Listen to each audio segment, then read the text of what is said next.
Hey everyone, this is Kyle from Money at 30, and if you're watching this, then I want to thank you first and foremost, especially if you're already subscribed.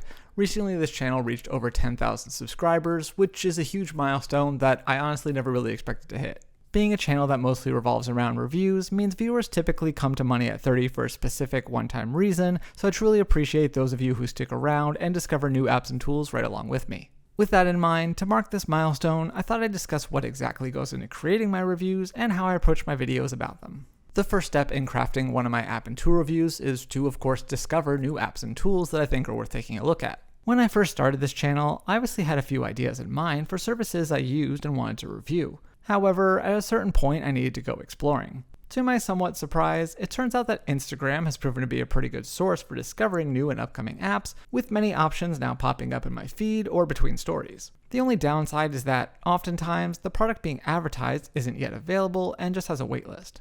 On the bright side, occasionally I get through these waitlists quickly and get onto the platform from the ground floor, but a good number of other apps never actually launch. Still, with the fintech sector continuing to grow, I've been fortunate to have plenty of options to choose from.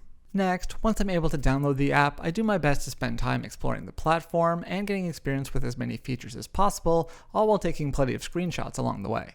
Once I determine that an app is worth a review, I sign up and do my best to document the process. Then, assuming the app I'm reviewing is a banking service or brokerage, I'll go ahead and transfer between $20 and $100 over to begin testing. As for how long it takes me to fully explore a platform, it could depend on what type of features it has, how many other apps I'm currently reviewing, and honestly, if I have any purchases to make that I could utilize a new debit card for. Alas, there are occasionally features I'm not able to try for one reason or another, including additional credit services, direct deposit, and more. In these instances, I do try to stress that I don't have personal experience with this specific aspect of an app, or if I can't use the service at all, I'll call the video an overview instead of a review. Once I've been able to get a complete enough look at an app in order to review it, the process of turning that review into a video starts with me figuring out the top things that I want to talk about. In my written reviews, I typically cover several aspects of an app or service one by one, but in the interest of keeping my videos quick and to the point, I usually try to hit 3 to 5 of the most noteworthy things about the app before wrapping up with some final thoughts.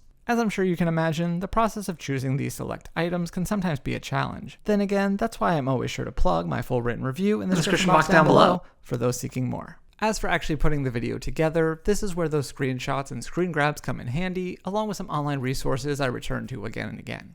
I'll admit that I'm not a huge fan of editing, which is why I've taken to structuring my videos the way that I do. In any case, I would like to thank Apple for both Screen Record and AirDrop, as these features make it much easier to capture demos in the app and add them to Premiere alongside the many screenshots I've already collected. Of course, there are times when I don't have any relevant image or video to accompany my voiceover, which is when I'll turn to stock footage. Luckily for me, I've been pretty happy with the Storyblock service, even if I occasionally make myself laugh with just how corny and tangential the clips I'm using are. Finally, even after I've completed a review, my job's not quite done as a lot of these services update often, which may necessitate further content on my part.